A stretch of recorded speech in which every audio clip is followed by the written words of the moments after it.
Antes de zerar o Zelda Link's Awakening, que tem vídeo aqui no canal falando sobre como foi essa experiência, eu tive um contato muito grande com o Zelda Twilight Princess, mas eu não zerei na época mesmo, Wii, televisão de tubo e tudo mais, por alguma razão que eu não lembro, já que faz mais de 10 anos, né, que o jogo foi lançado, obviamente, e, enfim, mais de 10 anos que eu joguei ele também. Mas, agora no meu Wii U, eu tive acesso ao Twilight Princess HD, zerei, e agora eu vou compartilhar com vocês como foi a minha experiência. O jogo foi lançado para Wii e GameCube em 2006, há 17 anos atrás. A gente tá velho. E uma curiosidade é que no jogo do GameCube e também do Wii U, o Link é canhoto, como ele sempre foi. Mas no jogo do Wii, por conta da grande maioria das pessoas ser destra e o ataque era no Wii Mode, o Link virou destro. Mas não é que a Nintendo pegou o Link e colocou a espada no outro lado. A Nintendo simplesmente flipou o jogo inteiro. Então tudo do jogo tá flipado, né? Tá invertido na horizontal pro Link poder ficar destro. E esse título, o Twilight Princess, por mais que não seja o favorito da maioria dos fãs de Zelda, talvez tenha sido um dos títulos mais importantes da história do Zelda, que pode ter salvado o Zelda como a gente começa hoje, né? O Zelda no sentido, o jogo da série Zelda como a gente conhece hoje. Isso porque o Zelda sempre foi 2D, e aí chegou o Zelda Ocarina of Time e teve essa pegada mais 3D, obviamente, e mais realista do Link também, muito embora em grande parte do jogo ele fosse criança e tudo mais, mas ainda assim é uma coisa mais realista, né? E aí o Zelda tava indo bem, tava vendendo legal, só que tiveram algumas entradas ali da série que não foram tão legais assim. Teve o Four Swords, que era meio que um gameplay de multiplayer, mas não foi tão bem. Então o Zelda ele tava num nível naquela época ali do GameCube e tudo mais, de Metroid assim. Tiveram um Ocarina of Time incrível, depois Majora's Mask também muito bom, mas o jogo tava meio que num hiato. Até que foi lançado o Wind Waker, que foi, nossa senhora, uma polêmica, uma maluquice. Porque todo mundo odiou o Wind Waker na época. Hoje em dia o Wind Waker eu ainda não joguei, mas ele tem, enfim, uma legião de fãs, é muito querido, é um jogo lindo e todo mundo fala que é muito bom. Mas na época ele foi odiado, porque o estilo gráfico do Link era feio pra época. No sentido que as pessoas achavam feio. Não era feio, é lindo, mas as pessoas achavam feio, porque a ideia era fazer uma coisa mais realista, uma coisa 3D, que era a tendência, pô, PS2, GameCube, pá, não sei o que, o Link tem que ser, pô, agora, se foi bonito no 64, imagina ele agora, né, porque vai ser mais 3D, mais real, o gráfico melhor, e saiu aquele Link de Cell Shading. E isso, assim, foi um grande calo no pé aí da franquia, cara, realmente. Depois disso, a franquia começou a ficar meio balançando, assim. Até que o pessoal entendeu da Nintendo que a comunidade queria isso e tudo mais, e poderia ser um bom movimento mudar essa perspectiva, e eles fizeram o Twilight Princess, já fazendo cross-generation com o Wii. Foi uma recepção absurdamente boa, todo mundo vibrou, todo mundo achou incrível. O Twilight Princess vendeu muito Nintendo Wii, mais da metade dos Nintendo Wii's que foram lançados no lançamento ali nas primeiras semanas, já saíam acompanhados do Twilight Princess. E ele não vinha junto com o jogo, né? Vinha o Wii Sports, mas as pessoas já compravam junto, de tão impactante que foi esse jogo, e isso revitalizou a série Zelda para que ela chegasse até onde está hoje com o Tears of the Kingdom. Então nunca mais reclame de Twilight Princess, e vamos falar do jogo. O começo, que normalmente tende a ser um pouquinho mais chato, um pouquinho mais arrastado na série Zelda, dependendo do jogo, né? Eu acho isso com os jogos 3D.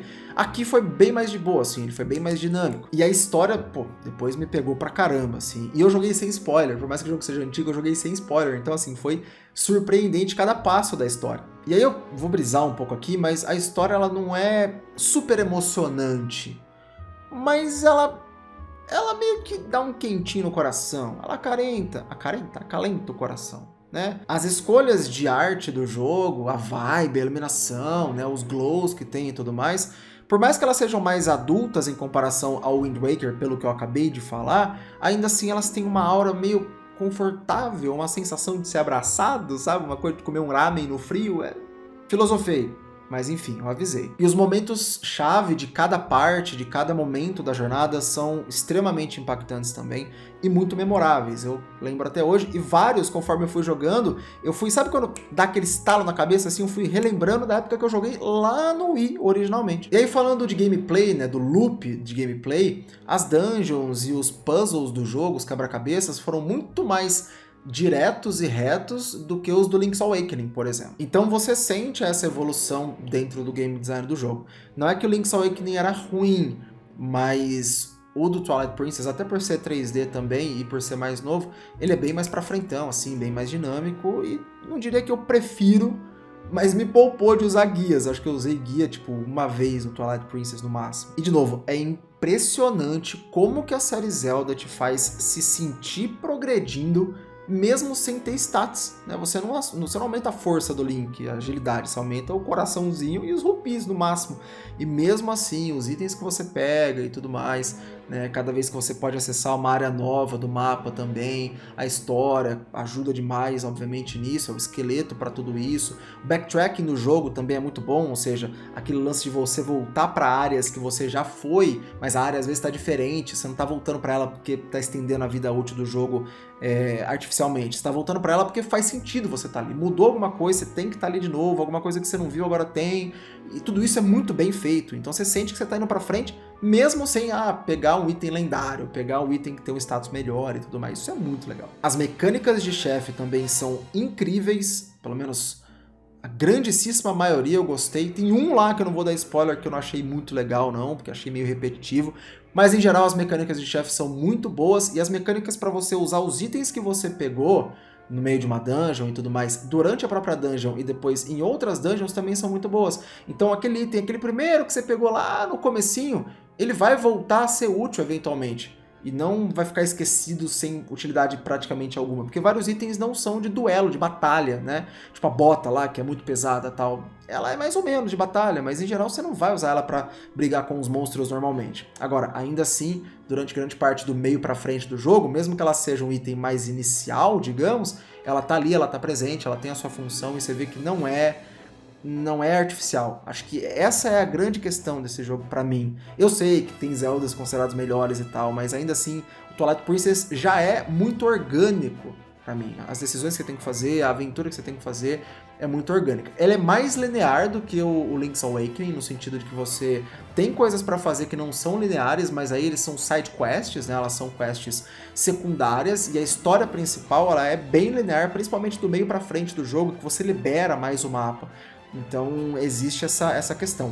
Mas isso não tira a sensação de aventura que existe dentro da série Zelda. Mas também nem tudo são flores, teve algumas coisas que eu não gostei de começo, só que depois eu revi a minha opinião e algumas eu passei a gostar. Primeira coisa foram situações de amor e ódio com o tamanho, com a extensão de algumas dungeons. Algumas eu achei meio longas demais, só que a satisfação que veio depois de finalizar essas dungeons foi muito alta, então por isso que eu falei que é meio amor, meio ódio. E no começo eu vi gente falando que as partes que você anda com o Link na forma de lobo, né, que também não é nenhum spoiler, tá na capa do jogo literalmente, eram meio lentas, eram meio arrastadas e tal, e eu discordei, eu falei, não, eu acho que não, acho que vale a pena, sim, faz sentido, só que depois eu concordei, realmente as partes que você tem que voltar, pegar alguns itenzinhos lá, elas são um pouquinho arrastadas, talvez elas não precisassem estar ali, elas fazem sentido na história, mas talvez elas pudessem ser um pouquinho mais dinâmicas. Não mata a gameplay, mas enfim. E existe um alongamento também da história do jogo, que não me parece artificial, mas sim que aprofunda e às vezes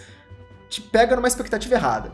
Então, por exemplo, você recebe a missão de pegar 3 itens, aí você vai lá, pega os 3 itens, a história acontece algo que a pessoa lá, a Midna, né, te fala, olha, então você tem que pegar mais 5. Aí depois tem que pegar mais tanto, depois mais tanto, entendeu? Então, tipo, tudo bem, eu já esperava que era um jogo longo, maior do que os jogos mais antigos aí do Zelda e tal, só que você tá na expectativa de, tá, peguei os 3, agora acabou, putz, não acabou. Peguei os 5, agora acabou, putz, não acabou. A hora que acabou, eu falei, mas será que acabou mesmo? Entendeu? Então, tipo, essa expectativa você tem que ir com ela ajeitada pra que, ó, talvez não tenha acabado ainda, senão você vai achar um pouquinho esticado demais, talvez. E a gameplay é muito fluida, né? Ainda é da época que o Link não pulava, pra quem não sabe, o primeiro jogo que o Link pulou efetivamente, tem um botão só pra ele pular, foi no Breath of the Wild. Antes disso, o Link's Awakening ele pula, mas é um item, né? Uma peninha que você usa e tal.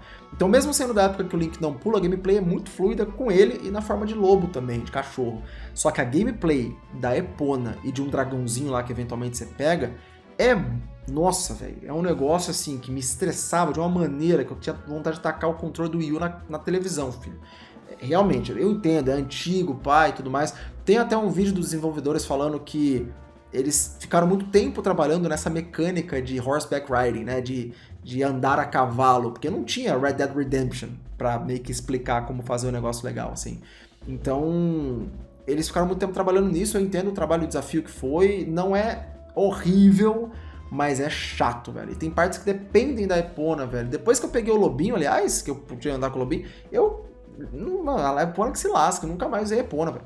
Porque realmente, às vezes você quer que ela vira, ela não vira, depois ela vai pra frente, depois você clica pra trás, pra ela andar, ela... Nossa, evitem. E uma coisa menor, mas que me impactou também, é que inicialmente eu achei que o limite de rupees era 500. E eu achei muito pouco, falei, pô, é só 500? Tô pegando rupia doidado aqui. Mas aí depois eu descobri que tem como aumentar. E eu não vou falar pra você como é que é, mas eu sugiro que você entre em todos os estabelecimentos comerciais, porque são muito importantes. E esse é um jogo que tem bastante coisa pra você fazer, se você quiser platinar o jogo, né? Os jogos da Nintendo não tem essa platina, /1000G, mas ainda assim tem muita coisa extra que você pode fazer para ficar mais forte, para pegar itens colecionáveis e tudo mais.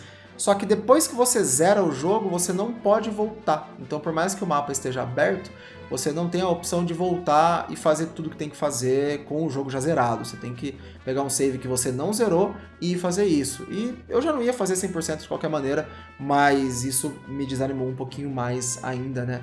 Pra fazer esse 100%. E se tiver um jeito de jogar depois de zerar e o mundo ficar aberto, você comenta aqui, mas eu não achei e comigo não apareceu. E aí falando sobre os gráficos do Wii já não eram feios, mas hoje, se você for jogar o Nintendo Wii numa televisão grande e tudo mais, mesmo que tenha aqueles adaptadores HDMI, que na verdade pegam um sinal 480i e esticam ele no máximo, ou 480p e esticam ele no máximo, né? O jogo vai ficar meio blurry, né? Vai ficar meio borrado, sabe? Então não é a coisa mais linda do mundo. Se você for jogar o Wii, acho que a melhor maneira é jogar no cabo componente, numa televisão de tubo. Agora, no Wii U, que tá em HD, que não é aquele upscaling do Wii para HD, e sim um título remaster em HD do Wii U, os gráficos ficam muito mais bonitos. Tá? Claro, não são incrivelmente lindos, maravilhosos, melhor coisa do mundo, mas eles são bem bonitos, dá pra você aproveitar. E mais uma vez, né, a direção de arte do jogo, a maneira como a iluminação é tratada, as cores e tudo, é uma coisa meio pastel, mas que dá esse tom de tranquilidade, de calma, né? Então foi bem bonita assim, a experiência. Claro, hoje em dia tem coisas muito mais bonitas, mas artisticamente não é um jogo feio, não. A música, absurda também, eu desisto de tentar, eu sou músico, né, por hobby, eu desisto de tentar explicar, assim, é muito bom, muito bem feito, todas as músicas dos momentos certos aparecem, né, são muito bem casadinhas, de muito bom gosto, arranjos incríveis e tal, mesmo com uma capacidade limitada, digamos, pelo Nintendo Wii, e aquela coisa do Zelda padrão, né, os efeitos sonoros de 20 anos atrás ainda funcionam muito bem, só que tem um efeito sonoro no jogo que eu consegui perceber, que é o de quebrar vasos, que ele tá numa qualidade menor do que os outros efeitos sonoros. Então parece que eles pegaram o do Wii e jogaram direto no Wii U, e não fizeram um remaster também do áudio para que ficasse numa codificação melhor e numa qualidade maior. Então, de novo, não vai matar o jogo, irmão. Não é uma parada que você, não vou jogar mais porque o vaso sai meio chiado. Não é isso. Mas para quem tem o ouvido um pouquinho mais aguçado, vai conseguir perceber. E sabe quando dá aquela enchidinha de saco? Você diz, não vou quebrar esse vaso não, porque não sei. Mas, enfim, é frescura, mas existe. E eu também não posso deixar de falar ainda sobre esses efeitos sonoros, do quão legal é você jogar Zeldas diferentes, ou pelo menos do quão legal foi pra mim jogar Zeldas diferentes, de estilos diferentes, e ouvir os mesmos sons. Parece que é uma água de reuso, assim, uma coisa de requentar marmita, mas na realidade eu acho que nesse caso, como a franquia Zelda é tão absurdamente incrível em praticamente todos os setores, todos os aspectos, eu não acho que tenha sido requentar marmita, eu acho que tenha sido criar uma identidade sonora para o jogo. Porque, como eu disse, o primeiro Zelda que eu zerei inteiro foi o Link's Awakening. E eu ouvi aquilo lá e, é um jogo de Game Boy. E aí poder ouvir o mesmo som, um pouquinho diferente às vezes, num jogo de Wii e lembrar disso, e eu joguei um pouco de Breath of the Wild também, e, tipo, ver mais ou menos os mesmos sons e lembrar, isso é muito legal. Então, qualquer som de Zelda que toque hoje, eu sei que tá falando de Zelda, saca? E isso é imprescindível, isso é maravilhoso. E finalizando, vamos pro veredito. Joga, irmão. Ah, mas não é o melhor Zelda. Beleza, talvez não comece por ele, começa pelo Ocarina of Time, pelo Majoras, né? O Skyward Sword é bom, mas é mais difícil o acesso, então não sei até que ponto que é interessante começar por ele, né? Link to the Past, o próprio Tears of the Kingdom agora, Breath of the Wild, joga o que você quiser. Mas o Twilight Princess, embora de novo ele não seja o Holy Grail, o santo graal dos Zeldas pelos fãs de Zelda, ainda assim é um jogo muito competitivo. Né? Tem um canal muito legal que eu gosto, que é o do Beat'em Ups, o cara que fala muito de Switch no YouTube, e ele tem uma frase que diz que um jogo ruim de Zelda ainda é um bom jogo de videogame. E é basicamente o que acontece aqui. Eu não tô falando que esse jogo é ruim, tá? Mas é um jogo bom. Então, considerando um jogo de videogame, é um jogo muito bom, tá? Então, só jogue, se você tiver acesso, não perca tempo, pode ser de GameCube, pode ser de Wii, pode ser do Wii U, não importa. É um jogo que realmente vale muito a pena você experienciar e pode ser que seja uma porta legal de entrada para a franquia Zelda, até para ver essa revitalização que eu comentei, né, do jogo saindo de uma coisa mais cel shading, mais juvenil para uma coisa mais adulta e uma coisa mais séria. E agora eu quero saber de você já jogou Twilight Princess? Zerou Twilight Princess? Vai jogar agora? Não vai? Você de repente ficou um pouco com o pé atrás porque viu os comentários mais ou menos negativos ou não? Enfim, qual é a sua opinião a respeito do jogo também? Vamos trocar essa ideia aqui embaixo. Tamo junto. Valeu!